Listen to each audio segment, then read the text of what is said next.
দিনৰ পৰা মই এটা ডাঙৰ চক্ৰ এটাক লক্ষ্য কৰি আছোঁ।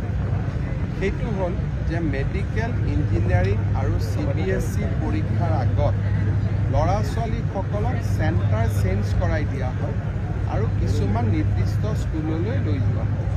গোৱালপাৰা, নগাঁও, কামৰূপ জিলাৰ 247গৰাকী ষ্টুডেণ্টক CBSE পৰীক্ষাত 30 নম্বৰকৈ অধিক নম্বৰ দিয়াৰ প্ৰতিশ্ৰুতি দি এখেতসকলক বৰাক উপত্যকাৰ পাথাৰকান্দিলৈ লৈ যোৱা হৈছিল। পিছত যেতিয়া তাতে সুবিধা নাপালে, ল'ৰা ছোৱালীখিনিয়ে হুলস্থুল কৰিলে, লাহে লাহে গোটেই চক্ৰটো পোহৰলৈ আহিছিল।